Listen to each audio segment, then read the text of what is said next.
Assalamualaikum warahmatullahi wabarakatuh. Innal hamdalillah nahmaduhu wa nasta'inuhu wa nastaghfiruh wa na'udzu billahi min syururi anfusina wa min sayyiati a'malina. Man yahdihillahu fala mudhillalah wa man yudlil fala hadiyalah. Ashhadu an la ilaha illallah wahdahu la syarikalah wa ashhadu anna Muhammadan abduhu wa rasuluh. Ya ayyuhalladzina amanu taqullaha haqqa tuqatih wa la tamutunna illa wa antum muslimun. Ya ayyuhan nasu taqu rabbakumul ladzi khalaqakum min nafsin wahidah wa khalaqa minha zawjaha wa batha minhuma rijalan katsiran wa nisaa'a wattaqullaha alladzi tasaaluna bihi wal arham innallaha kana 'alaikum raqiba. Ya ayyuhalladzina amanu taqullaha wa qulu qawlan sadida yuslih lakum a'malakum wa yaghfir lakum dhunubakum wa may yuti'illaha wa rasulahu faqad faza fawzan 'azima. Amma ba'd, fa inna asdaqal hadithi kitabullah wa khairal hadi hadyu Muhammadin sallallahu alaihi wasallam wa syarrul umuri muhdatsatuha wa kullu muhdatsatin bid'ah wa kulla bid'atin dhalalah wa kulla dhalalatin finnar. Sudah selesai istirahatnya? Cukup? Ya? Baik. Ikhwani fillah wa akhwati, bapak-bapak, ibu-ibu, saudara-saudariku rahimani wa rahimakumullah. Alhamdulillah, segala puji bagi Allah Subhanahu wa taala yang memberikan kepada kita banyak kenikmatan-kenikmatannya. Di antaranya nikmat kita bisa belajar as-sunnah, belajar tentang salah satu ciri khas ahlu sunnah wal jamaah, yaitu berpegang teguh dengan sunnah Rasulullah SAW. Semoga Allah Subhanahu wa taala menghidupkan dan mewafatkan kita di atas tauhid dan sunnah Rasulullah SAW. Kemudian sebagaimana kata Rasul, la yashkurillah ma la yashkurin nas, tidak bersyukur kepada Allah yang tidak berterima kasih kepada manusia. Maka yang pertama kita mengucapkan banyak terima kasih kepada panitia dari Yayasan Syarhus Sunnah. Semoga Allah Subhanahu wa taala memberkahinya dan memberikan kemudahan dalam segala programnya yang di atas tauhid dan sunnah, dan semoga Allah Subhanahu wa taala menjadikan ini semuanya sebagai pemberat timbangan amal kebaikan kita semuanya. Demikian pula tidak lupa kita juga mengucapkan banyak terima kasih kepada pengurus Masjid As-Salam yang memberikan kepada kita fasilitas untuk kita saling watawassaw bil haq watawassaw bi as-sabr, dan juga semoga ini semuanya menjadi timbangan amal kebaikan kita di hari kiamat kelak. Ma'asal muslimin ikhwani fillah wa akhwati rahimani wa rahimakumullah. Sebetulnya apa yang akan kita sampaikan ini sudah disampaikan oleh beliau, cuma ini sekedar wadzakir, mengingatkan lagi, mentakkid, menekankan lagi apa yang beliau sampaikan tadi, dan juga kita ucapkan kepada beliau Al-Ustadz Abdul Taslim jazahullah khairan ya atas muhadharah yang qayyimah tadi. Ikhwani fillah wa akhwati rahimani wa rahimakumullah. Tema kita berpeganglah dengan sunnah Rasulullah SAW. Ya. Ada beberapa poin yang kita ingin sampaikan di sini seperti yang ada dalam makalah. Sudah ketemu makalahnya? Baik.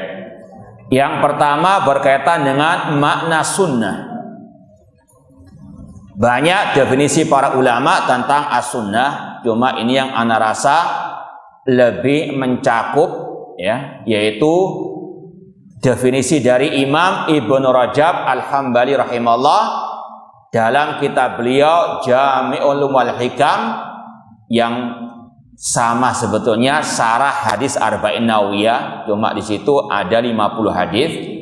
Pada hadis ke-28, hadis Irbad bin Sariyah, ketika beliau mensyarah sabda Rasul, alaikum bisunnati, pegang erat sunnahku.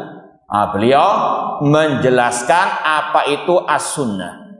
Kata beliau, as-sunnah hiya at-tariqul masluk, jalan yang ditelusuri. Makanya kalau secara bahasa Arab, kata-kata as-sunnah itu artinya tadi at-tariq al-masluk, jalan yang ditempuh. Bisa yang jelek, bisa yang baik.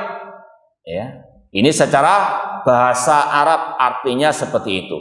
Makanya Rasul mengatakan, man sanna fil islami sunnatan hasanatan falahu ajruha. Barang siapa yang menghidupkan sunnah yang baik, baginya pahalanya. Lalu Rasul mengatakan, waman sanna fil islami sunnatan sayyi'ah, ada sunnah yang apa? Jelek. Ini definisi sunnah secara apa? Bahasa Arab, ya, lebih umum, yaitu jalan yang ditelusuri. Cuma secara istilah syar'i, ini kata Imam Ibnu Rajab Al-Hambali, namun yang dimaksud dengan alaikum bisunnah, as-sunnah ini yashmal makana alaihi an-nabi sallallahu alaihi wasallam wa khulafa'uhu ar-rasyidun minal i'tiqadat wal af'ali wal aqwal.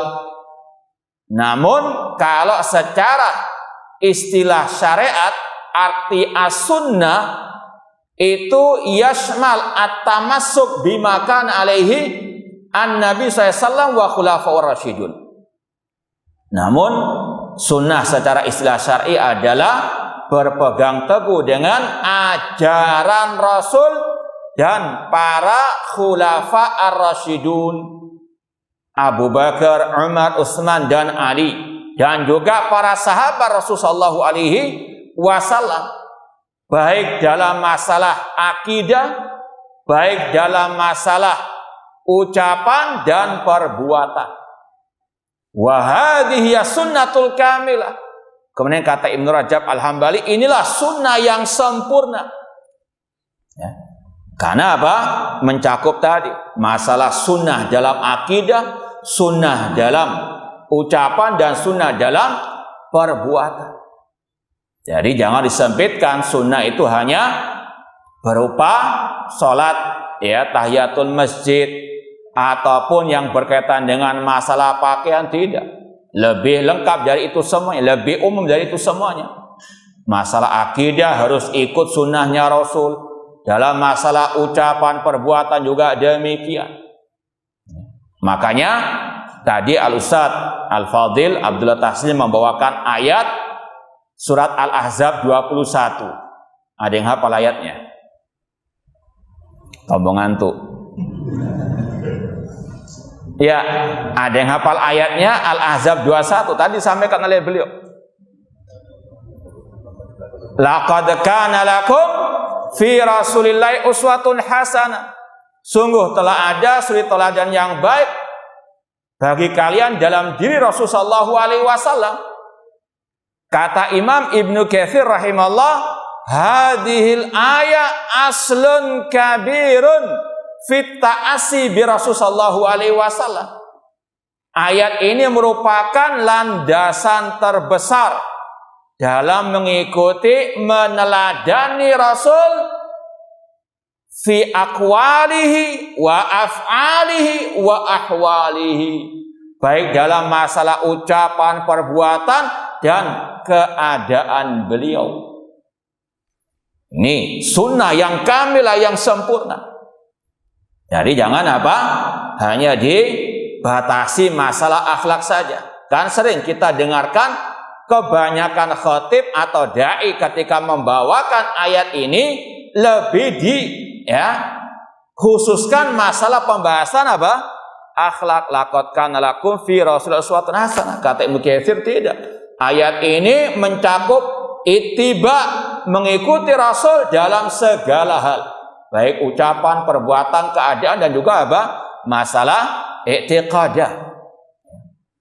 Kemudian kata Imam Ibnu Rajab Al-Hambali rahimahullah taala, walihada kana salafu qadiman la yutlikuna isma sunnah illa ma yashma dzalika kullah. Oleh karena itulah para ulama salaf terdahulu mereka tidaklah memutlakkan kata nama as-sunnah kecuali yang mencakup sunnah yang lengkap tadi, berkaitan dengan keyakinan, ucapan, dan perbuatan. Namun kata beliau, ya, walakin katsirun minal mutaakhirin yakhussuna sunnah bima tata'allaq bil i'tiqadat. Namun ulama-ulama ya sekitar abad ketiga Hijriah ya atau bahkan abad kedua Hijriah, mereka mengkhususkan masalah as-sunnah, mendefinisikan sunnah berkaitan dengan masalah akidah. Jadi sekali lagi, kalau di zaman awal-awal kata Ibnu Rajab, seperti di zaman para tabi'in, disebutkan di situ ucapan atau disebutkan nama Imam Al-Hasan Al-Basri, Fudail bin Iyad, demikian Imam Al-Auza'i dari kalangan tabi'in. Mereka secara umum memutlakkan kata sunnah untuk yang luas tadi, keyakinan, akidah, ya, ataupun ucapan dan perbuatan. Namun setelah ulama-ulama tabi'in, ada ulama-ulama yang mereka bahkan kebanyakan, kata Imam Ibnu Rajab, wa katsirun minal mutaakhirin. Mutaakhirin di situ maksudnya zaman setelah para tabi'in, masih ulama salaf juga. Mereka mengkhususkan istilah as-sunnah dalam masalah akidah saja. Ya. Kenapa demikian? Kata Imam Ibnu Rajab, li'annaha asluddin, karena itu landasan agama, pokok agama. Wa li'annal mukhalif ala khatarin azim, dan karena orang yang menyelisih sunnah yang berkaitan dengan akidah itu dalam bahaya yang besar. Jadi dari definisi Imam Ibnu Rajab Al-Hambali rahimahullahu ta'ala, bahwasanya as-sunnah itu ada yang bermakna umum, ya, itu tadi bermakna apa? Akidah, ucapan, perbuatan Rasul dan para khulafa ar-rasyidin. Namun ada pula as-sunnah yang bermakna khusus, yaitu masalah apa? Akidah. Kenapa mereka khususkan masalah akidah? Karena tadi ini landasan agama. Karena orang yang menyelisihinya dalam bahaya yang sangat besar. Bisa keluar dari Islam kalau berkaitan dengan pembatal-pembatal keislaman, ya. Atau dia keluar dari ahli sunnah kalau menyelisih apa? Akidah, menyelisih prinsip as-sunnah. Jadi sekali lagi, ma'asal muslimin rahimani wa rahimakumullah, dalam Islam ada skala prioritas. Iya, kita wajib ittiba'us sunnah. Tapi orang yang menyelisihi sunnah itu ada tingkatannya, ada levelnya. Bukan mie saja, ada level-levelnya. Ini juga sama, yang menyelisihi sunnah ada level-levelnya. Ada yang bisa apa? Keluar dari al-Islam. Misalnya di awal Sahih Muslim, ya, Sahih Muslim kitab sunnah, kitab al-hadis. Di awal ya Sahih Muslim, hadis pertama, hadis tentang apa? Hadis Jibril yang masyhur tentang Islam, iman, dan apa?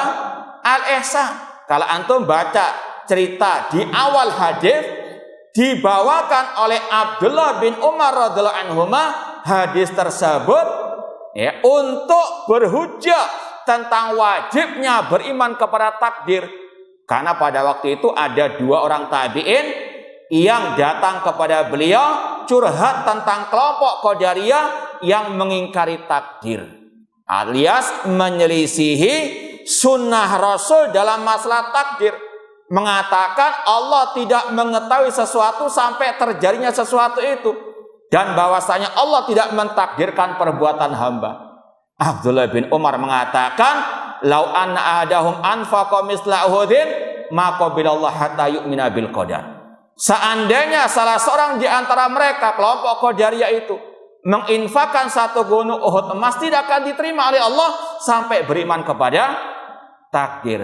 Setelah kisah itu, Abdullah bin Umar meriwayatkan hadis dari ayah beliau Umar bin Khattab, di antaranya tentang akhbirni anil iman. Apa itu al iman? Rasul menjawab di antaranya antuk minabil qadari khairihi wa syarrihi. Ini sunnah Rasul tentang akidah, wajibnya mengimani apa? Takdir. Kalau nggak beriman kepada takdir, kata Abdullah bin Umar, orang itu nggak diterima sedekahnya, alias kata Imam Nawawi, ini bentuk pengkafiran Abdullah bin Umar terhadap kelompok Qadariyah. Kenapa kok dikatakan dia keluar Islam? Karena menyelisihi sunnah Rasul dalam masalah apa? I'tiqad. Ya, maka sekali lagi, kenapa kok ulama salaf terdahulu mengkhususkan istilah sunnah hanya untuk akidah?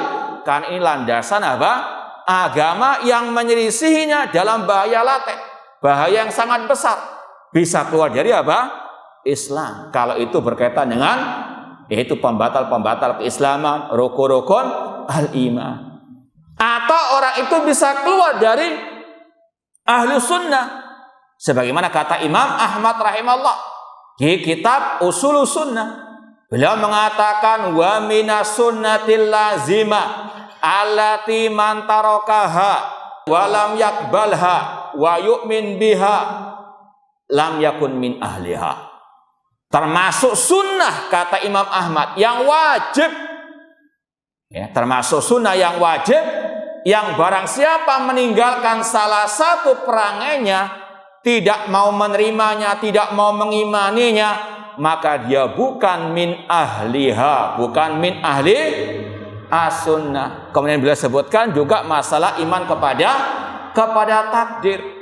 Demikian juga dalam kitab Usul Sunnah yang pernah mungkin belajar tentang bersikap kepada pemimpin kaum muslimin, tidak boleh memberontak, tidak boleh juga mencaci maki para sahabat Rasulullah SAW. Bahkan beliau mengatakan yang mencaci satu sahabat dia mubtadi. Jadi sekali lagi, ini alasan mengapa dikhususkannya istilah sunnah hanya berkaitan dengan akidah, terutama di awal-awal abad ketiga Hijriah. Seperti Imam Ahmad tadi menulis kitab akidah, judulnya apa? Usul Sunnah, tentang akidah. Imam Ahmad meninggal abad ke-3 Hijriah. Coba kalau antum sebutkan ya, nggak apa-apa, tawuran sudah. 10 nama kitab akidah judulnya ada sunnahnya. Usul Sunnah sudah. Karangan siapa? Imam Barbahari. Syarh Sunnah Imam Muzani. Apalagi? Syarh Sunnah karangan Imam At-Tabari. Aslus Sunnah wa I'tiqaduddin Ar-Raziyain. Masih 5 lagi, separuh.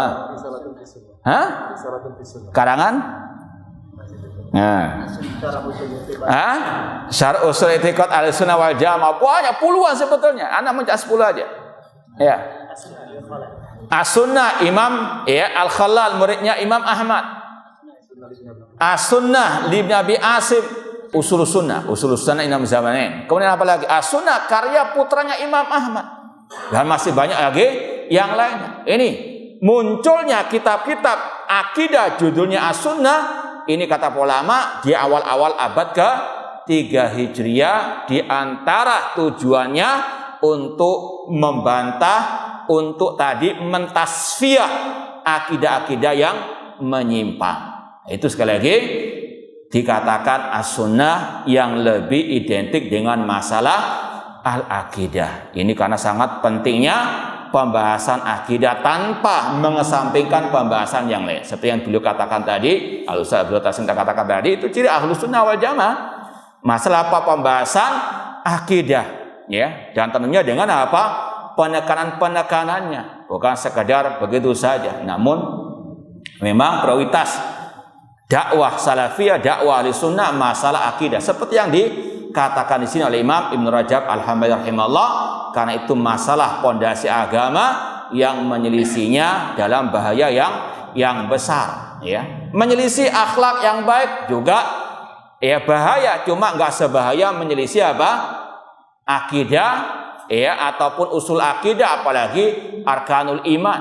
Ya, makanya Syekh Muhammad bin Shalih Al-Utsaimin dalam kitab Fatawa Arkan Islam, ketika ditanya kapan orang itu keluar dari firqatun najiyah, kelompok yang selamat, keluar dari Ahlussunnah, keluar dari Taifah Al-Mansurah, kalau dia ya menyimpang dalam masalah tauhid atau akidah, kalau dia jatuh ke dalam kebid'ahan. Kemudian kata beliau, adapun penyimpangan dalam masalah akhlak, penyimpangan dalam masalah muamalah tidak sampai mengeluarkan pelakunya dari Ahlussunnah meskipun tetap ada kekurangan dalam agamanya. Jadi sekali lagi ini kita ketahui agar kita bisa berwala berbara ya sesuai dengan syariat Allah. Jangan yang salah akhlak ya dimurkai lebih dari yang salah dalam masalah apa? Akidah. Apalagi yang nggak salah dimurkai seperti orang yang ya salah dalam masalah akidah, bahkan rukun al-iman, naudzubillahi min dzalik. Ya sekali lagi ada level-levelnya, kesalahan nggak satu tingkat. Ya, maka terkadang ada orang-orang yang ketika keliru kemudian dibantah ya masalah akidahnya yang salah. Semua orang kan bisa salah. Ini hati-hati, kadang kalimatu haqqin urida biha al-batil. Ini kesalahan masalah akidah, enggak sembarangan, ulama sangat amat luar biasa ya membantahnya. Ma'asal muslimin ikhwani fillah wa akhwati rahimani wa rahimakumullah. Setelah kita tahu makna sunnah baik yang umum maupun yang khusus, maka perlu kita sampaikan di sini dalil kewajiban berpegang teguh dengan sunnah Rasulullah SAW. Ini sekedar wadzakir fa inna dzikra tanfa'ul mu'minin. Berilah peringatan karena peringatan itu bermanfaat bagi orang-orang yang beriman. Sekedar wadzakir inna fa'atiz dzikra. Kata Imam Ahmad rahimahullah, dalil tentang wajibnya mengikuti ittiba kepada sunnah Rasul banyak. Beliau mengatakan nadartu fil mushafi fawajatu fihi ta'ata Rasul sallallahu fi 33 maudhi'an. Kata Imam Ahmad rahimahullah, ketika aku melihat, memperhatikan, merenungkan di dalam mushaf Al-Qur'an, aku dapati ayat yang mewajibkan taat kepada Rasul ada pada 33 tempat kurang lebih, ya. Kalau Syekhul Islam Taimiyah rahimahullah mengatakan kurang lebih 40, ini kurang lebih lah sudah. Intinya sekali lagi banyak ayat-ayat yang mewajibkan kita, menganjurkan kita, memotivasi kita untuk ittiba kepada ajaran Rasul. Baik ya berkaitan dengan tadi akidah, ucapan, perbuatan dari sunnah Rasul ataupun dari khulafa ar-rasyidin. Meskipun yang tadi lebih ditekankan lagi tentang masalah apa? Akidah. Ya, jangan sampai ittiba'us sunnah hanya masalah akhlak saja, masalah akidah yang paling penting dalam Islam diremehkan. Ngarang-ngarang akidah sendiri, naudzubillahi min dzalik. Kemudian kata sebagian ulama dari tiga ayat tadi itu kalau disimpulkan ada 3 redaksinya. Ya, ada 3 redaksinya. Redaksi yang bentuk perintah dan anjuran. Perintah di situ dalam arti ada fi'il amrnya, ada kata perintahnya. Seperti dalam surat An-Nisa ayat 59. Ya ayyuhalladzina amanu, teruskan. Ati Allah wa ati Rasul wa ulil amri minkum. Wahai orang-orang beriman, taatilah Allah dan taati Rasul dan pemimpin di antara kalian. Kata Imam Ibnu Katsir rahimahullah ta'ala yang bermadzhab Asy-Syafi'i, beliau mengatakan dalam tafsirnya, ati Allah artinya ittabi'u kitabahu. Ikutilah Al-Quran, kitabnya Allah. Adapun ati'ur rasul artinya khudu bi sunnati. Peganglah sunnah Rasul sallallahu alaihi wasallam. Ini yang bentuknya apa? Perintah. Ya, ada fi'il amr. Ati'u Allah wa ati'u ar-Rasul sallallahu alaihi wasallam. Dan kata para ulama, perintah Allah dan perintah Rasul mutlak harus ditaati. Enggak ada apa tawar-menawar. Karena apa? Ati Allah wa ati'u ar-Rasul. Ya. Demikian pula ayat-ayat yang semisal ini banyak sebetulnya. Ya, di antaranya surat Ali Imran ayat 31 yang ada kata-kata perintahnya. Qul in kuntum tuhibbunallah fattabi'uni. Katakan wahai Nabi Muhammad, jika kalian wahai umat Islam mengaku cinta kepada Allah, ittabi'uni. Itu kata perintah, ittabi'uni. Perintah untuk ittiba kepada ajaran Rasulullah sallallahu alaihi wasallam. Dan itu anak rasa ada di makalahnya Ustaz Abdul Taslim tentang ayat itu. Bahwasanya ayat ini dinamakan ayatul imtihan. Ayat ujian, menguji siapa saja yang mengaku cinta kepada Allah, yang cinta kepada Rasul. Apa ujiannya? Apakah mengikuti ajaran Rasul ataukah tidak? Bukan hanya sekedar ucapan di bibir semata, bukan sekedar pengakuan saja. Sebagaimana kata seorang penyair, taksir rasulah wa anta tulhir hubbahu hadza muhalun fil qiyasi badi'u. Engkau memaksiati Rasul namun engkau masih mengaku cinta kepada Rasul. Ini sesuatu yang mustahil, artinya enggak connect, ya enggak nyambung. Lau kana hubbuka shadiqan la atatahu innal muhibba liman yuhibbu muti'u. Kalau cintamu jujur di dalam lubuk hatimu, engkau pasti mentaati Rasul. Innal muhibba liman yuhibbu muti'u. Karena orang yang cinta pasti akan mengikuti, mentaati yang dia cintai. Ya. Coba sebutkan ayat yang lain yang bentuknya ada fi'il amr, perintah, ya, untuk taat kepada Rasul sallallahu. Ahsantum. Wa ma atakumur rasulu fakhudhu wa ma nahakum anhu fantahu. Apa yang Rasul ajarkan, ya khudu, fi'il amr. Wa ma atakumur rasulu fakhudhu, ambillah, laksanakanlah. Ya, jadi sekali lagi banyak ayat-ayat yang bentuknya tadi al-amr, perintah. Ya, ada kalau dalam bahasa Arabnya tadi fi'il amr. Ada pula yang bentuknya anjuran. Ya, bukan ada fi'il amr, cuma anjuran. Ya, di antaranya kita sampaikan di makalah itu firman Allah surat Al-Ahzab ayat 36, wa ma kana lil mu'minin wala mu'minatin idza qadallahu wa rasuluhu amran an yakuna lahumul khiyaratu min amrihim. Tidak sepantasnya bagi orang mukmin dan mukminah apabila Allah dan Rasulnya memiliki keputusan untuk mereka memilih yang lainnya. Wa may ya'sillaha wa rasulah faqad dhalla dhalalan mubina. Barang siapa bermaksiat kepada Allah dan Rasulnya, maka dia telah tersesat dengan kesesatan yang nyata. Misalnya, ya Rasul SAW mengatakan, ala ta'manuni wa ana aminu man fis sama. Tidaklah kalian mempercaya diriku, sedangkan diriku kepercayaan zat yang di atas langit. Ini sunnah Rasul. Sunnah dalam masalah apa? Apa? Al-aqidah. Maka apa? Wajib kita apa? Berakidah sebagaimana akidahnya Rasul, mengatakan Allah fis sama, Allah di atas langit. Ini yang ditegaskan oleh Imam Ibn Rajab Al-Hambali tadi, bahwasanya ulama salaf mengkhususkan pembahasan sunnah yang berkaitan dengan masalah al-aqidah. Ya, kalau tadi Ustaz Abdul Taslim berkaitan dengan ibadah, ini untuk kita melengkapinya lagi. Bahwasanya as-sunnah itu umum, mencakup ucapan, perbuatan, juga apa? Keyakinan. Cuma banyak dari kaum muslimin menyempitkan sunnah hanya pada masalah apa? Ya, ibadah lisan ataupun perbuatan. Lupa bahwasanya akidahnya Rasul itu bagian dari sunnah Rasul, bahkan itu yang lebih apa? al-aham, yang lebih penting. Ya, demikian pula dalam talabul al-ilm, dalam menuntut ilmu agama.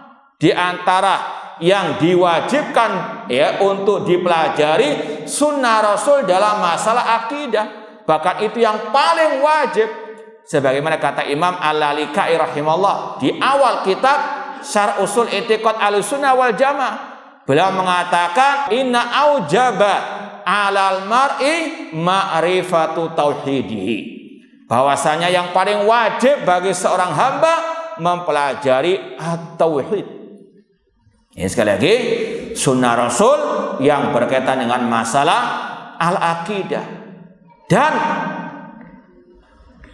sunnah Rasul, ittiba kepada sunnah Rasul bukan hanya tadi masalah berpakaian, masalah gaya hidup, ya. Bahkan ketika melawan orang-orang kafir, ketika berjihad, itu juga harus mengikuti sunnah ar-Rasul. Jangan seperti kelompok teroris, asal modal semangat, gembar-gembar jihad, nggak ittiba kepada sunnah Rasul dalam berjihad, dalam melawan orang kafir. Sehingga apa? Jatuh ke dalam kesesatan. Yang penting sikat saja, tidak. Ada sunnahnya dalam berjihad. Ya, seperti diantaranya siapa yang berhak dibunuh. Ya, kalau orang teroris yang penting orang kafir bunuh, tidak. Itu sekali lagi apa? Menyelisih sunnah Rasul. Rasul mengatakan man qatala mu'ahadan lam yarah ra'yatal jannah. Barang siapa membunuh orang kafir mu'ahad, yaitu sebagai turis asing, dia tidak akan mencium bau surga. Ini ittiba sunnah Rasul dalam apa? Ya, berjihad. Bahkan Rasul ketika mengutus pasukan perang, beliau belikan sunnah beliau, jelaskan sunnah beliau. Kata Rasul, uzu bismillah wa qatilu man kafara billah. Peranglah di jalan Allah dengan menyebut nama Allah. Perangilah yang kafir kepada Allah, yang ikut perang. Ya. Namun kata beliau wala taghdiru, jangan berbuat curang. Ya. Jangan menyincang, wala tumatsilu. Ya. Jangan apa? Istilahnya kejam keji terhadap orang kafir. Kalau sudah dibunuh ya sudah. Dan juga cara membunuhnya jangan seperti kelompok teroris yang ada sekarang. Ditawan, kemudian apa? Digorok dengan naudzubillah min dzalik, pisau dapur. Ini yang dikecam oleh para ahli ulama. Ya, mereka sekali lagi kenapa berbuat seperti itu? Karena mereka tidak ittiba'u sunnah dalam meneriakkan jihad. Demikian pula sunnah Rasul ketika jihad melawan orang kafir, teriak-teriak jihad dengan senjata. Itu kalau sunnahnya Rasul ketika sudah punya kekuatan. Rasul SAW sunnahnya ketika beliau masih lemah, tidak ada teriak-teriak jihad dengan senjata. Ya, ketika di kota Mekah, Rasul SAW apa? Bersabar. Orang musyrikin menyiksa sebagian para sahabat beliau, di antaranya ada yang dibunuh seperti keluarganya Ammar bin Yasir. Ya, namun beliau tetap bersabar. Karena apa? Belum punya kekuatan. Ini sunnah Rasul. Ya, makanya kata Syekhul Islam Taimiyah rahimahullah taala, beliau mengatakan al-muslimun idza kanu fi ardin hum fiha mustad'afun falyamalu bi ayatis sabr. Orang muslim jika dalam keadaan lemah di suatu tempat, hendaklah mereka mengamalkan ayat apa? Kesabaran. Harus apa? Ittiba sunnah ketika al-jihad. Jangan seperti tadi kelompok teroris gembar-gembar jihad, mereka sendiri masih lemah. Secara umum kata ulama kaum muslimin masih lemah. Jangankan senjata militer yang berat yang canggih, ya, jarum, ya, pentol atau jarum jahit saja masih impor dari negeri kafir. Dari segi kekuatan sudah tidak ada, ya, isinya sangat lemah sekali. Ya, maka bagaimana melawan mereka? Ini sunnah Rasul kata para ulama. Makanya di antara syarat jihad yang syar'i harus punya kekuatan yang menandingi kekuatan orang kafir. Kalau enggak, ya sanggup, ya sudah fattaqullaha mastata'tum, bersabar. Masih ada jihad yang lain, yaitu jihad dengan dakwah, dengan taklim. Sebagaimana firman Allah, wajahidhum bihi jihadan kabira. Berjihadlah melawan orang kafir di kota Mekah dengannya, kata Ibnu Abbas, bil Quran. Ya, ini sekali lagi ittiba'us sunnah dalam segala hal. Ini kita sampaikan karena ada sebagian bahkan yang berstatus dai saja menyempitkan sunnah itu hanya apa? Ritual tiap hari. Ya, seperti kasus kapan lalu ada apa? Orang yang mencaci maki Nabi Muhammad di Perancis, kemudian ada yang membunuh, kemudian ada sebagian orang yang mengatakan cara jitu istilahnya menghadapi mereka dengan ittiba'us sunnah.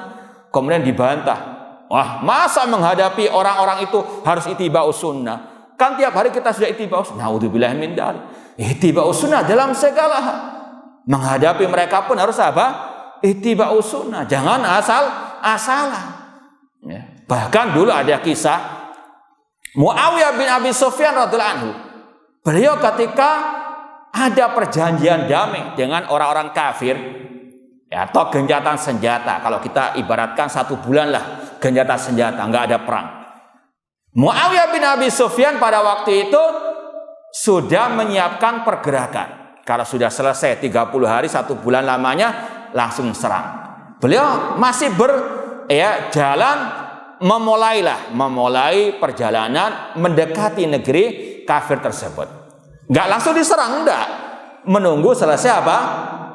Perjanjian itu. Tiba-tiba ada suara yang menegur beliau. Suara yang melarang beliau melanjutkan perjalanan. Ada kata-kata yang sampai ke telinga beliau, wafa'un la ghodar, wajib menepati perjanjian damai meskipun dengan orang kafir, tidak boleh berbuat curang. Beliau menoleh, ternyata sahabat Rasul yang bernama Amr bin Abbasah. Ini beliau sudah apa? Tekad untuk berjihad, mau berperang ini. Pasukannya sudah siap. Tapi inilah para sahabat Rasulullah dalam masalah apapun ittiba'u apa? As-sunnah. Beliau pun nggak jadi pergi. Karena apa? Mendapatkan tadi nasihat dari sahabat yang lain. Rasulullah SAW melarang membatalkan perjanjian. Meskipun hanya apa? Merencanakan, belum menyerang ini. Dilarang. Nah, ini itulah ittiba'u apa? Sunnah dalam segala keadaan. Jangan seperti kelompok teroris yang hanya modal semangat, tidak apa ittiba'u as-sunnah. Naudzubillahi min dzalik. Ma'asal muslimin ikhwani fillah wa akhwati rahimani wa rahimakumullah. Kemudian ada redaksi yang kedua, bentuknya keutamaan dan pahala bagi yang mengikuti sunnah Rasulullah SAW. Ini juga dalil-dalilnya banyak. Ya, kalau kita sebutkan di antaranya di sini surat An-Nisa ayat 13, tilka hududullah wa may yuti'illaha wa rasulahu yudkhilhu jannatin tajri min tahtihal anhar khalidina fiha wa dzalikal fawzul azim. Itulah hukum-hukum Allah, ketentuan-ketentuan Allah. Barang siapa taat kepada Allah dan Rasulnya, Allah masukkan dia ke dalam surga yang mengalir di bawahnya sungai-sungai. Dan insya Allah sudah kita ketahui bersama syarat masuk surga at-tauhid. Ya, jangan sampai naudzubillah min dzalik. Ini kita nggak meremehkan masalah sunnah yang hukumnya mustahab. Ya, kadang sebagian orang, sebagian kaum muslimin semangat ya menghidupkan sunnah, bersiwak, iya sunnah itu. Ya, demikian pula tahiyatul masjid, membantu orang, iya betul itu sunnah. Tapi yang sangat disayangkan, mereka dalam sunnah Rasul yang bersifat mustahab itu luar biasa giginya, namun masalah tauhid mereka menyimpang, masih berbuat syirik kepada Allah. Nggak mungkin masuk ke dalam ayat ini yudkhilhu jannat, karena syarat masuk surga ittiba sunnah Rasul dalam masalah apa? Tauhid. Tauhid, kalimatut tauhid miftahul jannah, kuncinya surga. Ya, sekali lagi kita ahlu sunnah mengikuti semua sunnah Rasulullah SAW. Namun tadi ada skala prioritas, jangan dibalik. Ini bedanya ahlu sunnah dengan yang lainnya. Kalau kita yang paling utama at-tauhid tanpa menyepelekan yang lain. Kalau mereka tidak mengutamakan yang tadi, penampilannya sunnah tapi akidahnya tersesat. Bahkan dalam tadi masalah tauhid mereka berbuat syirik. Naudzubillah min dzalik. Bagaimana mungkin mendapatkan keutamaan ini? Yudkhiluhu jannatin tajri min tahtiha al-anhar. Nah, pada Rasul SAW mengingatkan as'adun nasi bisyafaati yaumal qiyamah man qala la ilaha illallah khalisan min kibari nafsihi. Orang yang paling berbahagia dengan syafaatku yang mengucapkan la ilaha illallah.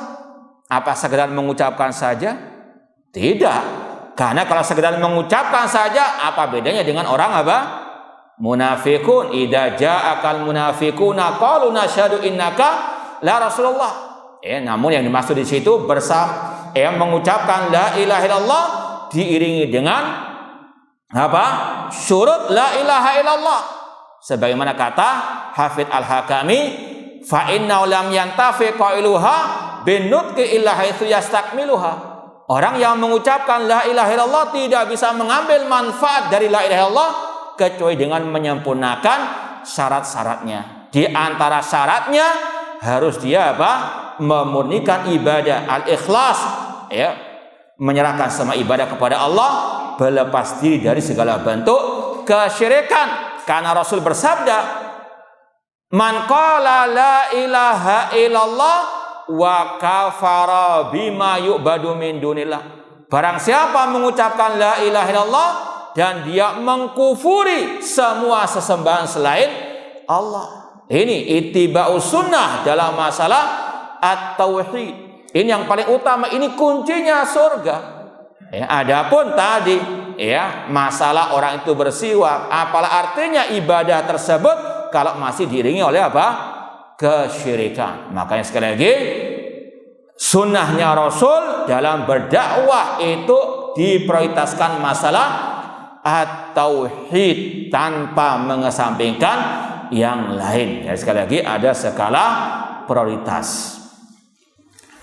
Kemudian di sini kita bawakan ucapan Syekh Abdurrahman As-Sa'di yang juga menegaskan apa yang kita sampaikan tadi. Kata Syekh Abdurrahman As-Sa'di rahimahullah, barang siapa, Allah berfirman, barang siapa taat kepada Allah dan Rasulnya, wa mayutillah wa rasulahu, yaitu kata beliau dengan melaksanakan perintah keduanya, dan yang paling agung adalah mentaati Allah dan Rasul dalam at-tauhid. Jadi ini yang sekali lagi sudah menjadi rahasia umum, bukan rahasia sebetulnya, dakwah umum para ahlu sunnah wal jamaah dari kalangan ulama, masyayikh, para duat al-asatidah, senantiasa menegaskan, menekankan masalah apa? At-tauhid. Ngajar fikih pun bisa apa? Ditegaskan masalah tauhid kalau mau, kalau punya skala prioritas tentang itu. Dan seterusnya. Ini Syekh Abdurrahman As-Sa'di. Makanya alhamdulillah kita di masjid ini setiap hari Selasa ba'dal maghrib kita kaji tafsir beliau juz ammah, yang juz ammah. Tafsir Syekh Abdurrahman As-Sa'di atau tafsir Taisir Karimur Rahman fi Tafsir Kalamil Mannan oleh Syekh Abdurrahman As-Sa'di. Karena salah satu keistimewaannya beliau, sebagaimana kata Syekh Utsaimin dan yang lainnya, banyak menegaskan masalah apa? At-tauhid, masalah akidah, yang ini merupakan skala prioritas ahlu sunnah, merupakan salah satu ciri khas ahlu sunnah wal jamaah. Di sini beliau ketika mentafsirkan ayat wa mayuti'illah wa rasulah, barang siapa mentaati Allah dan Rasul, kata beliau, di antara perintah Allah yang wajib ditaati dan ini yang paling agung, masalah at-tauhid. Kalau orang itu taat kepada Allah dalam masalah salat, namun dalam masalah tauhid nggak mau taat, nggak ada artinya salatnya. Walau asyraku lahabita anhum ma kanu ya'malu. Seandainya mereka berbuat syirik, gugur semua amal ibadah mereka. Wa may yakfur bil iman faqad habita amalu. Barang siapa yang mengkufuri keimanan, gugur semua amal ibadahnya. Ini ditegaskan masalah yang pertama kali yang wajib ditaati, perintah Allah, perintah Rasul dalam masalah at-tauhid. Wa'budullah wa la tusyriku bi syai'a. Beribadahlah kepada Allah, jangan berbuat syirik. Demikian pula beliau menegaskan, tadi ditambahkan, kemudian perintah-perintah yang lain dengan berbagai macam tingkatannya. Perintah Allah ada tingkatannya. Yang paling utama tauhid. kemudian sholat dan seterusnya. Ya, sekali lagi tidak satu tingkat. Demikian pula wa mayasillah wa rasulah, dan meninggalkan larangan-larangan Allah dan Rasulnya. Dan yang paling besar dari larangan Allah, larangan berbuat syirik kepada Allah. Ini sekali lagi ciri khas ulama Ahlussunnah menegaskan masalah yang satu ini. Dalam amar ma'ruf nahi munkar demikian. Yang paling diprioritaskan amar ma'ruf adalah apa? Memerintahkan kepada tauhid. Dalam nahi munkar yang diprioritaskan masalah apa? Melarang dari kesyirikan. Inna syirka la dzulmun adzim. Sesungguhnya kesyirikan kedzaliman yang sangat besar. Ini yang sekali lagi ditegaskan oleh para ulama tanpa mengesampingkan yang lainnya. Nah, letakkan semua pada tempatnya. Demikian pula di antara keutamaan ittiba'us sunnah, berpegang teguh dengan sunnah, yaitu dikumpulkan dengan para nabi, siddiqin, wasyuhada, wasalihin. Sebagaimana dalam surat An-Nisa ayat ke-69, wa may yuti'illaha war rasulah fa ulaika ma'al ladzina an'amallahu 'alaihim minan nabiyyina wasiddiqina wasyuhada wasalihin wa hasuna ulaika rafiqa. Barang siapa taat kepada Allah dan Rasul, maka mereka bersama orang-orang yang telah Allah berikan nikmat atas mereka dari kalangan para nabi, para siddiqin, syuhada dan salihin.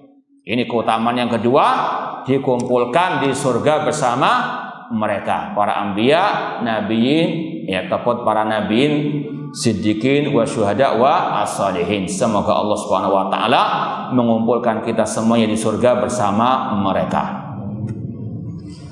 Kemudian kalau mau ditambahkan lagi redaksi ayat yang bentuknya itu keutamaan dan pahala bagi yang mau ittiba kepada sunnah Rasul, yaitu nanti antum cari ayatnya, nomornya dan seterusnya. Firman Allah, wa in tuti'u tahtadu, jika kalian taat kepada Rasul maka kalian mendapatkan petunjuk. Dan Rasul mengatakan khairal hadyi hadyu Muhammadin sallallahu alaihi wasallam, sebaik-baik petunjuk Nabi Muhammad sallallahu alaihi wasallam. Demikian pula yang ittiba kepada sunnah Rasul, dia tidak akan tersesat. Taraktu fikum amrain lan tadillu ba'dahuma kitaballahi wa sunnati. Barang siapa yang intinya mengikuti apa yang aku tinggalkan dari Al-Quran dan Sunnah, dia tidak akan tersesat selama-lamanya. Saya pindah ke redaksi ayat yang ketiga yang bentuknya ancaman bagi yang menyelisih sunnah Rasulullah SAW. Yang pertama tadi sudah dibawakan oleh Al-Ustaz Abdul Taslim hafizallahu taala, firman Allah, falyahdharil ladzina yukhalifuna an amrihi an tusibahum fitnatun aw yusibahum adzabun alim. Maka berhati-hatilah orang-orang yang menyelisih amri Rasul, perkaranya Rasul, ajarannya Rasul, untuk mereka ditimpa fitnah atau azab yang pedih. Dari situ ditafsirkan oleh Imam Ibnu Katsir, an amrihi, antum kasih tanda situ, an amrihi, amru Rasul sallallahu, ya biar antum tahu kata-kata yang kita terjemahkan di situ. Amru Rasul sallallahu itu dari ayat an amrihi. Apa arti amrihi? Yaitu barang siapa yang menyelisihi jalannya Rasul, manhajnya Rasul, metodenya Rasul, sunnahnya Rasul, syariat Rasul, ya, maka akan mendapatkan fitnah. Kemudian kata Imam Ibnu Katsir rahimahullah taala, maka semua ucapan dan perbuatan manusia harus ditimbang dengan ucapan serta perbuatan beliau. Ini tolak ukur kebenaran adalah sunnahnya Rasul. Setiap ucapan manusia, siapapun mereka, apapun gelar mereka, harus ditimbang dengan qala Allah wa qala ar-Rasul. Dan ini yang sering kita tekankan. Antum ketika di medsos misalnya memosting ataupun menulis, jangan asbun, jangan ya asal posting, jangan asal komentar, timbang segala ucapan. Antum setuju atau tidak, harus apa? Timbang dengan qala Allah wa qala Rasul, bukan karena selera. Ya, ini ucapan, ini ya video, apapun lah namanya, timbang dengan qala Allah wa qala Rasul. Kalau antum enggak tahu ilmunya, lebih baik dia man kana yu'minu billahi wal yawmil akhir falyakul khairan aw liyasmut. Ya, la tuqaddimu baina yadayillahi wa rasuli. Jangan mendahulukan ucapan siapapun di atas firman Allah dan sabda Rasul sallallahu alaihi wasallam. Jangan hanya modal ini kan indah retorikanya, menyentuh hati. Ya, iblis juga bisa apa? Menyentuh hati. Ucapannya lemah lembut. Ya, wa qasamahuma inilakum minan nasihin. Ketika iblis mau menggoda Nabi Adam dan Hawa, dia mengatakan, aku penasehat bagi kalian berdua. Lemah lembut. Namun isinya apa? Racun berbisa. Hati-hati. Ya, ukurannya apa? Apakah sesuai dengan firman Allah, dengan sabda Rasul? Bukan hanya apa? Retorikanya yang indah, menyentuh hati, atau ini sudah viral, atau ini kalau mau viral, iblis juga viral, ya kan? Terkenal sejak dahulu iblis itu. Setan juga demikian. Namun sekali lagi, ukuran kebenaran baik atau tidak qala Allah wa qala Ar-Rasul. Ya. Kemudian kata beliau, yang sesuai maka diterima, dan yang menyelisihi sunnah Rasul maka ditolak. Itu ukurannya. Bukan apa kata ustadz, bukan. Ya, bukan ini ustadz senior. Ustadz senior apakah ya pasti benar ucapannya? Enggak. Yang pasti benar qala Allah wa qala Ar-Rasul. Ya, ini timbangannya. Siapapun yang mengucapkan dan melakukannya, kalau menyelisih sunnah Rasul wajib ditolak. Ini prinsip ahlu sunnah wal jamaah. Kalau antum belajar manhaj ahlu sunnah pasti mendapati hal seperti ini. Kita menghormati misalnya para ulama besar, ya ulama ya, bukan yang jahil namun ulama. Yang ulama kita hormati mereka, tapi kalau mereka keliru tidak boleh diikuti. Lana ta'asab liwahid minhum, kita nggak boleh fanatik kepada seorang pun dari mereka. Kata Imam Ibnu Katsir rahimahullah, sekali lagi ini ucapan yang sangat luar biasa, maka semua ucapan dan perbuatan manusia harus ditimbang dengan ucapan serta perbuatan beliau, ucapan Rasul SAW dan perbuatan Rasul SAW. Yang sesuai maka diterima, dan yang menyelisih maka ditolak. Dan ini yang diucapkan oleh imam yang empat, di antara Imam Malik rahimahullah. Kullun yukhad min qawlihi wa yutrak illa Rasul sallallahu alaihi wasallam. Semua ucapan manusia bisa diterima, bisa ditolak, kecuali ucapannya Rasul sallallahu alaihi wasallam. Kemudian beliau bawakan dalilnya, man amila amalan laisa alai amruna fahuwa raddun. Barang siapa yang melakukan suatu ibadah tidak sesuai dengan ajaran kami, maka tertolak. Kemudian beliau mentafsirkan arti ditimpa fitnah bagi yang menyelisih ajaran Rasul, yaitu mendapatkan kekafiran dan kemunafikan ataupun kebid'ahan di dalam hati mereka. Ini bahayanya kalau menyelisihi ajaran Rasul SAW, terutama tadi berkaitan dengan masalah al-aqidah. Ya, pasti dia akan jatuh ke dalam kekafiran, kemunafikan, kemusyrikan, ataupun tadi kebid'ahan. Kemudian dalil berikutnya yang bentuknya redaksi ancaman yang menyelisihi atau bagi yang menyelisih sunnah Rasul, surat An-Nisa 115, wa may yushaqiqir rasula min ba'di ma tabayyana lahul huda wa yattabi' ghaira sabilil mu'minin nuwallihi ma tawalla wa nuslihi jahannam wa sa'at masira. Barang siapa ya yang menyelisihi ajaran Rasul setelah jelas kebenaran baginya, dan dia mengikuti selain jalannya orang yang beriman, kami palingkan dia kemana dia berpaling, dan kami masukkan dia ke neraka jahanam, dan jahanam sejelek-jelek tempat kembali. Hadis ya yang menjelaskan masalah hal ini juga banyak sekali, ya, masalah ittiba kepada sunnah Rasulullah sallallahu alaihi wasallam. Ini kita bawakan sebagian, ini sekedar wa dzakir fa inna dzikratan fal mu'minin. Insyaallah sudah masyhur hadis-hadisnya. Hadis Al-Irbad bin Sariyah radhiyallahu taala anhu. Dalam Arba'in Nawawiyah juga ada tadi yang kita sampaikan hadis ke-28. Wa'adhana Rasulullah SAW ma'idatan balighatan wajilat minhal qulub wa darafat minhal uyun.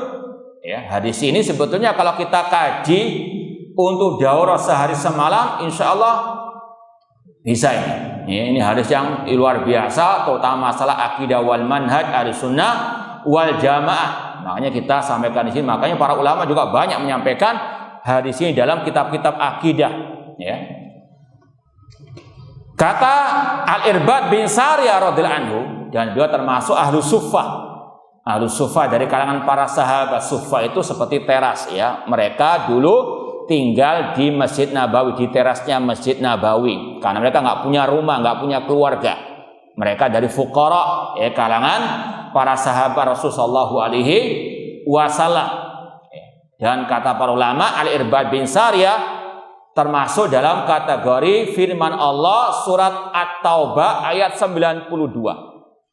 Kalau antum lihat hadis ini dalam kitab-kitab akidah, itu biasanya juga dibarengi dengan penjelasan siapa Irbad bin Sariyah. Beliau termasuk orang yang difirmankan oleh Allah dalam firman-Nya, wala 'alal ladzina idza ma atau kalitahmilahum qul tala ajidu ma ahmilukum alaih tawallaw wa a'yunuhum tafidu minad dam'i hazanan alla yajidu ma yunfiqun.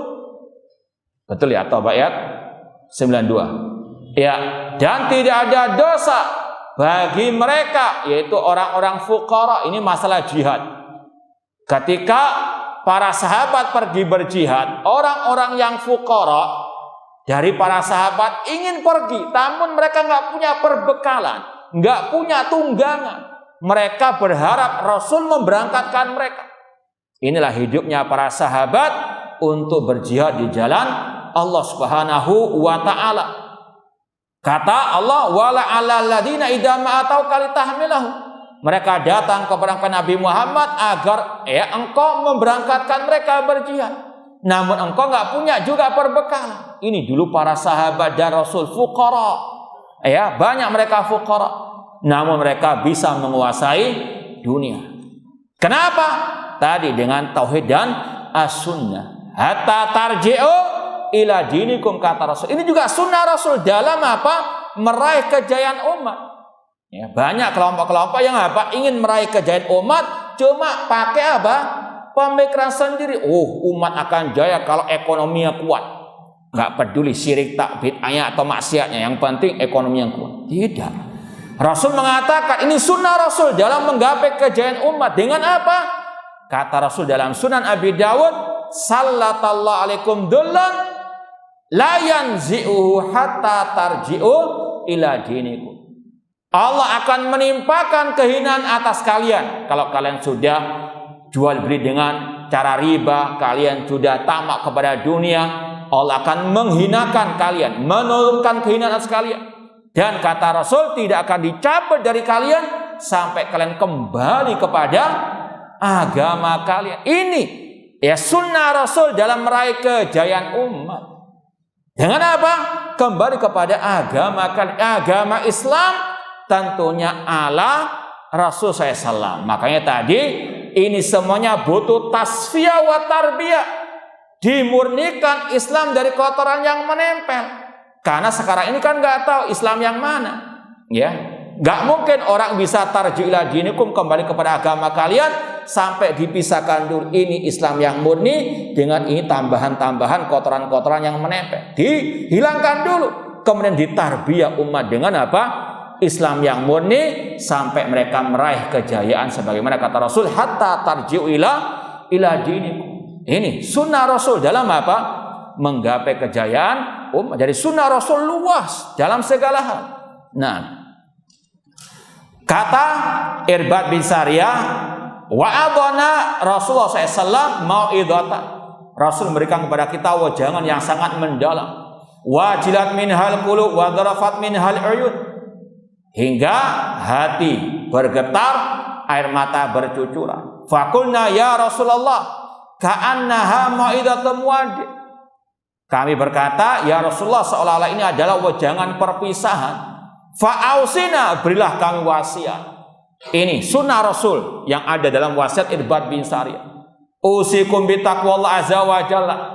Aku wasiatkan kalian untuk bertakwa kepada Allah azza wa jalla. Takwa yang sebenarnya sebagaimana kata Talaq bin Habib, seorang tabi'in. Beliau mengatakan, at-taqwa anta mala bi taatillah ala nurin minallah tarju sawaballah. Takwa adalah melaksanakan ketaatan kepada Allah di atas cahaya dari Allah, di atas dalil dari Al-Quran dan Sunnah Rasulullah SAW, dan dalam rangka mengharapkan pahala dari Allah. Takwa dalam artian antatruka maksiatallah ala nurin minallah takhafu iqaballah, yaitu meninggalkan maksiat kepada Allah di atas cahaya dari Allah, di atas dalil dari Al-Quran dan Sunnah Rasulullah SAW, dalam rangka takut azab Allah. Ini takwa yang sesuai dengan Sunnah Rasulullah SAW.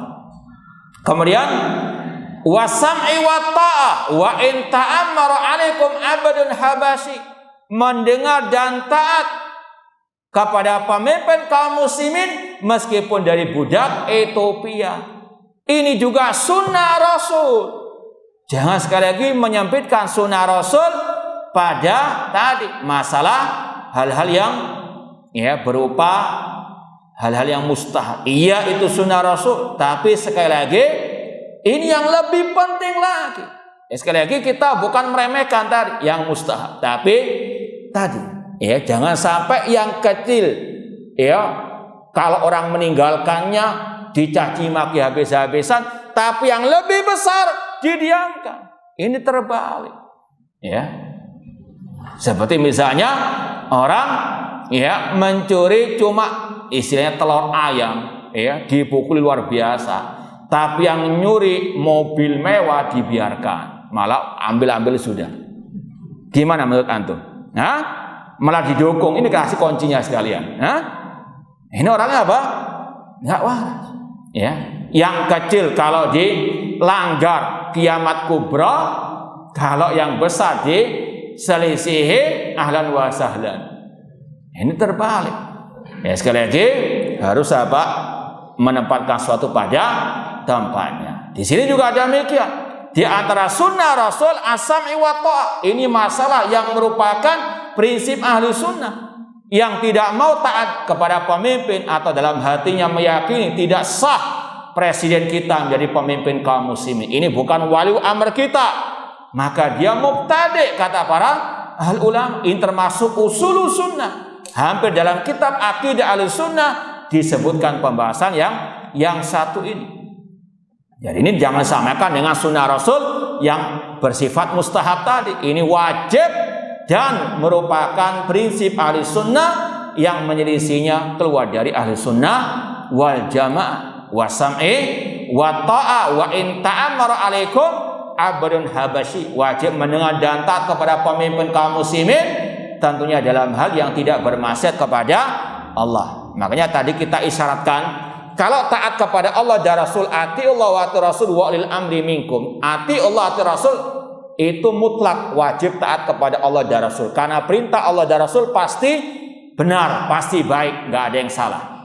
Adapun perintah ulil amri itu bisa salah, bisa apa?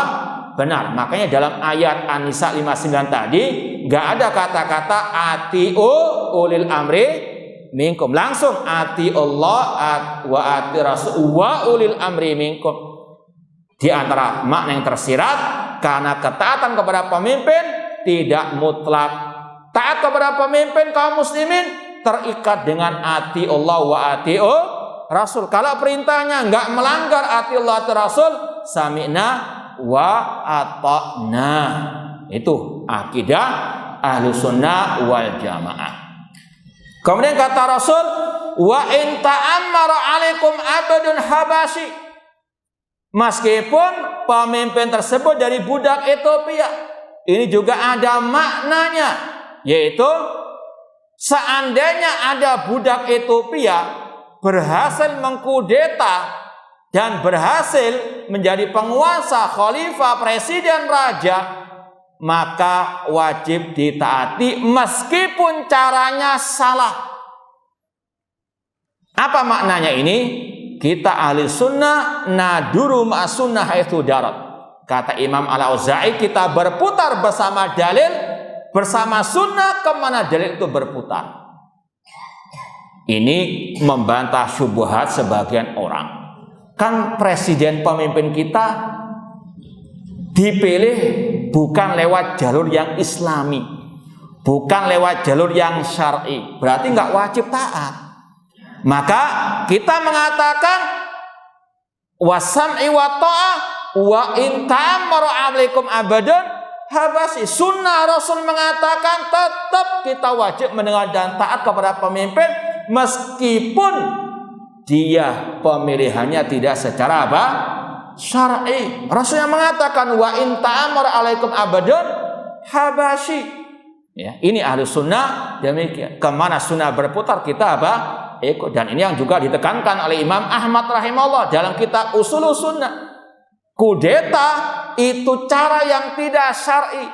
Tapi kalau sudah berhasil berkuasa, wajib mendengar dan taat. Kata Imam Ahmad rahimahullah dalam Ushulus Sunnah, wasam'u wa ta'ah lil a'immah barran kana aw fajiran wa mastama'an nasu alaihi wa radu bihi aw ghalabahum bisayfi.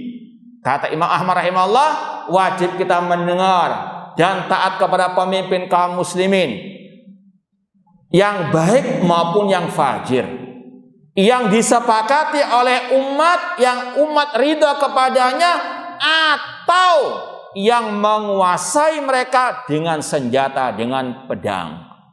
Di sini kata Imam Ahmad ada dua cara, yang syar'i tadi yang diridhoi, dan yang apa? Memaksa dengan kudeta. Ini enggak syar'i, tapi kalau sudah berkuasa sami'na wa ata'na. Ini sunnah Rasul. Jadi sunnah Rasul itu lengkap dalam segala permasalahan umat, ada semuanya. Jangan hanya dikhususkan masalah apa? Ritual tiap hari dan seterusnya. Namun ada yang lebih besar dari itu semuanya. Namun sekali lagi ittabi'u. Kata Rasul SAW, fa inna man yasminkum ba'di fasal ikhtilafan katsira. Barang siapa yang hidup setelahku nanti, dia akan melihat perpecahan yang banyak. Di sini Rasul memberikan juga solusinya. Ini sunnah Rasul dikala mendapati perpecahan umat. Apa sunnah Rasul? Alaikum bisunnati. Wajib bagi kalian berpegang teguh dengan sunnahku.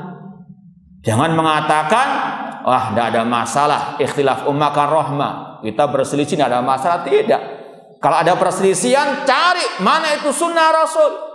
Kalau ada perselisihan, cari itu sunnah Rasul. Jangan apa? Yang penting masih muslim, tidak ada masalah perbedaan meskipun masalah akidah, ikhtilaf umat. Tidak. Ini sunnah Rasul dalam perpecahan umat. Alaikum bisunnati. Cari sunnahnya Rasul, pegang sunnahnya Rasul. Wa sunnatil khulafa'ir rasyidin, dan pegang sunnahnya para khulafa ar-rasyidin. Adu 'alaiha bin nawajid, gigit dengan gigi geraham kalian. Dan salah satu juga solusi menghadapi perpecahan umat ala sunnah, iyyakum wa muhdatsatil umur. Jauhkanlah diri kalian dari hal-hal yang baru dalam urusan agama, terutama dalam masalah al-aqidah. Jangan membuat akidah baru, jangan membuat metode dakwah baru dan seterusnya. Fa inna kulla bid'atin dhalalah, karena setiap bid'ah kata Rasul itu sesat. Nah, kemudian kita lanjutkan sabda Rasul yang berikutnya, man raghiba an sunnati falaysa minni. Barang siapa yang tidak suka dengan sunnahku, maka dia bukan dari golonganku. Tadi sudah sempat dibahas oleh Al-Ustaz Al-Fadil Abdul Taslim hafizallahu taala. Kemudian Rasul ini dalam setiap khutbah Jumat, Rasul setiap khutbah Jumat membawakan ucapan ini. Apa itu? Fa inna khairal hadithi kitabullah wa khairal hadi hadi Muhammadin sallallahu alaihi wasallam. Sebaik-baik ucapan adalah kitabullah, Al-Qur'an, firman Allah. Sebaik-baik petunjuk adalah petunjuk Nabi Muhammad sallallahu alaihi wasallam. Dan sejelek-jelek perkara yang diadakan dalam urusan agama, dan setiap bid'ah itu sesat. Jadi yang menviralkan istilah bid'ah Rasul sallallahu alaihi wasallam. Masa nggak suka dengan sunnahnya Rasul? Ini sunnahnya Rasul ketika khutbah itu dibawakan ucapan ini. Ya, hadisnya dalam apa? Sahih Muslim tentang khutbah Jumat. Khutbahnya Jumat Rasul membawakan ucapan ini. Ya, maka kalau ada yang mengatakan barang siapa yang suka ngomong bid'ah-bid'ah, dia seperti sate-sate yang mengatakan saya tukang sate. Berarti apa yang suka ngomong bid'ah, dia yang ahli bid'ah. Naudzubillah min dzalik. Ini apa? Menuduh Rasul sallallahu alaihi wasallam. Naudzubillah min dzalik. Rasul yang menviralkan istilah ini. Kullu bid'atin dhalalah. Nah, karena waktunya sudah mepet, kita percepat sedikit. Yang berikutnya kita bawakan asar dari para sahabat, para ulama as-salaf. Ini memang sengaja kita bawakan. Inilah metode ahlussunnah dalam beragama. Dalilnya qala Allah wa qala Rasul wa qala as-sahabah qala salafu as-salih. Inilah dakwah salafiyah, seruan untuk mengikuti Quran, sunnah, dan ya ucapan para salaf atau ijma' para salafus saleh. Al-Khalifatul Rasyid Umar bin Khattab ketika mencium Hajar Aswad, beliau mengatakan, ini a'lamu annaka hajar la tanfa wa la tadur. Aku mengetahui, atau sungguh-sungguh aku mengetahui, engkau itu batu yang enggak bisa mendatangkan manfaat dan madarat. Laula anni ra'aitu Rasulullah yuqabiluka ma qabatuka. Seandainya aku tidak melihat Rasul mencium, aku tidak akan apa? Mencium. Inilah itibaknya ya para sahabat, terutama Umar bin Khattab, kepada sunnahnya Rasul. Seandainya Rasul nggak mencium, aku akan apa? Mencium. Makanya kalau tawaf, ya entah untuk haji atau umroh, jangan semua tembok-tembok masjid dia apa? Dicium. Iya. Yang disyariatkan dicium hanya apa? Hajar Aswad. Dinding-dinding Ka'bah nggak ada syariatnya. Untuk dia apa? Cium. Ini sekali lagi bagaimana para sahabat. Inilah rahasia mengapa mereka apa? Jaya. Terutama di zaman Al-Khalifatul Rasyid Umar bin Khattab radhiyallahu anhu menaklukkan negara Romawi dan Persia. Di antaranya apa? Karena ittiba mereka dengan ajaran Rasulullah sallallahu alaihi wasallam. Demikian pula ucapan Abdullah Mas'ud, ittabi'u wa la tabtadi'u faqad kufitum. Ikutilah yang ada ajarannya, ikutilah sunnah Rasul, sunnah khulafaur rasyidin, dan jangan berbuat yang baru bid'ah, karena kalian sudah dicukupi. Apa permasalahan yang dibutuhkan umat sudah terang benderang dalam ajaran Rasul sallallahu alaihi wasallam, dari A sampai Z, A sampai Ya, lengkap sudah. Masalah akidah, ibadah, masalah muamalah, akhlak, masalah zikir, semuanya komplit. Kurang apa? Ya, makanya kata Abdullah Mas'ud, ikutilah yang sudah ada ajarannya, jangan berbuat bid'ah, jangan mengada-ada, karena kalian sudah dicukupi. Kemudian kita bawakan riwayat dari Abdullah bin Abbas radhiyallahu anhuma ketika beliau mewasiati Utsman bin Hadir, beliau mengatakan, "Alaika bil istiqamah, ittabi wa la tabtadi." Ya, pegang erat, yaitu apa? Sunnahnya Ar-Rasul sallallahu alaihi wasallam, para khulafaur rasyidin, dan istiqomahlah di atasnya, dan jangan mengada-ada. Imam Az-Zuhri, ini ucapannya mirip dengan ucapannya siapa tadi yang dibawakan oleh Ustaz Abdul Tasim tadi. Ucapan Imam Az-Zuhri, ya, ini mirip dengan ucapan siapa dari Imam Ahlussunnah yang dibacakan oleh Ustaz Abdul Tasim tadi. Tomong antuk. Hah? Siapa? La. Imam Malik rahimahullah ta'ala. Imam Malik mengatakan, as-sunnatu safinatu Nuh, man raqibaha najah wa man takhallafa anha gharid. Sunnahnya Rasul ibaratnya seperti perahunya Nabi Nuh. Barang siapa menaikinya, dia akan selamat. Dan barang siapa yang tidak mau menaikinya, dia akan tenggelam alias binasa. Kata Imam Az-Zuhri juga sama di sini, al-i'tisamu bi sunnati najah.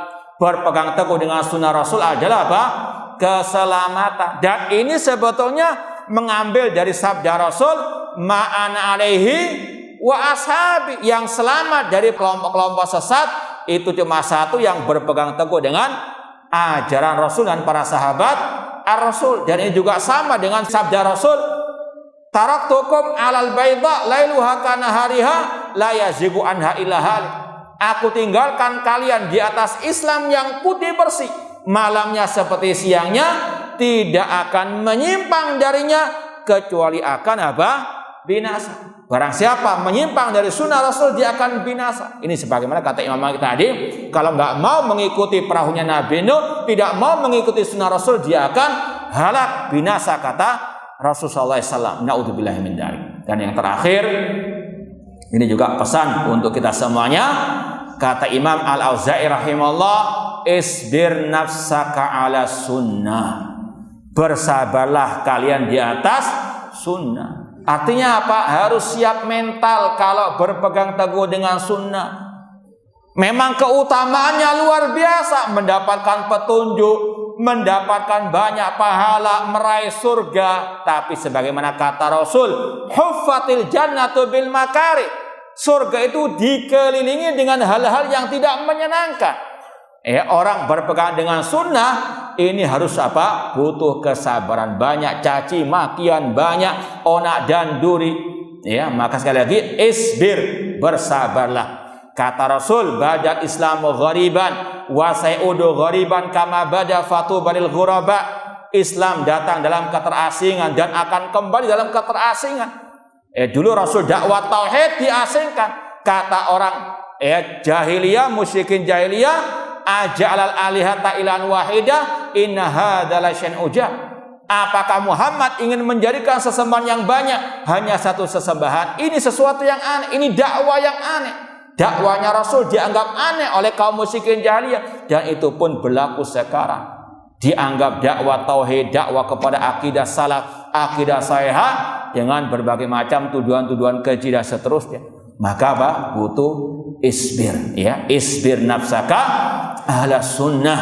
Bersabarlah dalam berpegang teguh dengan as-sunnah, apalagi sunnah yang berkaitan dengan akidah dan tauhid, apalagi dakwah tauhid yang merupakan sunnah Rasul. Ini sekali lagi butuh as-sabr was-sabr. Waqif haitsu waqafal qaum, berhentilah kemana kaum itu berhenti. Itulah para salafus saleh, ikuti jejak mereka. Wa qul bima qalu, ucapkan apa yang mereka ucapkan. Ikuti sudah yang ada ajarannya.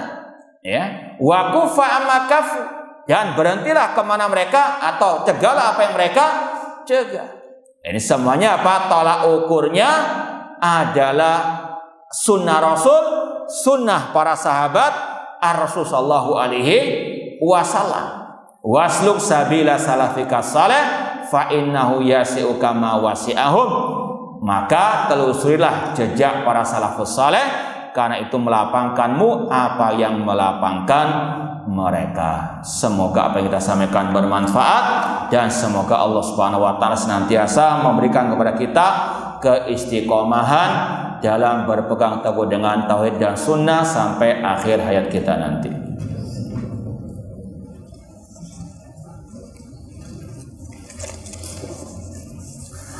Ini ada pertanyaan, menambah anak apakah akan menambah tanggung jawab di akhirat? Di dunia ini pasti ada plus minus, semuanya. Antum jangan masalah anak, antum suka enggak nambah harta? Suka enggak nambah harta? Ini pertanyaan perlu kita balikkan, Tanyanya yang seperti ini, tapi kenapa enggak tanya apakah nambah harta itu tambah tanggung jawab? Tambah enggak? Tambah semuanya. Kita tambah kedudukan, kita juga tambah apa? Tanggung jawab di hari kiamat. Kita tambah ilmu. Artinya apa? Jangan pernah takut untuk apa? Menambah. Antum saja nggak takut menambah harta, apalagi nambah apa? Menambah. Menambah apa tadi? Iya. Bukan aneh ngomong loh ya. Baik, semoga Allah mudahkan semuanya. Baik. Artinya semuanya, apa apa yang kita dapati di dunia ini akan ada pertanggungjawaban di hari kiamat. Rasul mengatakan, la tazulu qadama ibni adam min ya rabbi hatta yus'al an khamsin. Tidaklah telapak kaki Adam bergeser dari sisi Allah pada hari kiamat kecuali akan ditanya tentang 5 hal, tentang usianya, tentang masa mudanya, tentang hartanya, min aina iktasaba fima anfaqahu, dan tentang apa? Ilmunya madza amila bih. Dan Allah berfirman, la tus'alunna yauma idin anil naim. Tapi kalau kita mentarbiyah anak tersebut dengan tarbiyah yang baik, maka insya Allah sebagaimana kata Rasul, idza mata ibnu adam in qata amalu illa min salasin. Kata-kata pertanggungjawaban ini nggak selalu harus negatif. Kalau kita gunakan harta, kita peroleh dengan baik, digunakan dengan baik, insya Allah menjadi apa? Pahala bagi kita. Demikian pula anak, nambah anak, kita tetap ada tanggung jawab. Kalau kita biarkan anak itu, kita akan apa? Mendapatkan murka Allah. Kullukum ra'in wa kullukum mas'ulun an ra'yati. Jadi jangan asal nambah, namun juga harus apa? Tanggung jawab juga mendidik mereka. Jadi semuanya ada plus minusnya. Kalau kita biarkan begitu saja sebagaimana harta, kalau kita hambur-hamburkan dalam hal yang tidak berguna atau yang menyimpang dari ajaran Rasulullah SAW, kita akan apa? Mendapatkan dosa. Tanggung jawab kita apa? Berat. Namun kalau kita menambah anak, menambah harta, namun untuk kebaikan, untuk kita gunakan di jalan Allah Subhanahu wa taala, menjadi senjata bagi kita di hari kiamat kelak. Semoga Allah menjadikan anak-anak kita menjadi anak soleh dan soleha. Nah,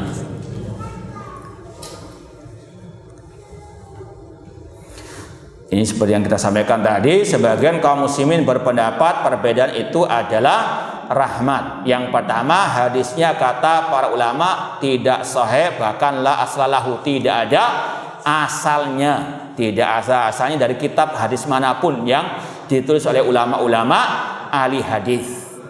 Yang kedua, secara makna ini menyelisih firman Allah, karena Allah mengatakan wa'tasimu bihablil jami'an wala tafarraqu, berpeganglah dengan tali Allah, jangan berpecah belah. Wala takunu minal musyrikin minal ladzina farraqu dinahu wa kanu syi'a kullu hizbin bima ladaihim farihun. Jangan kalian mengikuti jejak orang-orang musyrikin yang memecah belah agama mereka.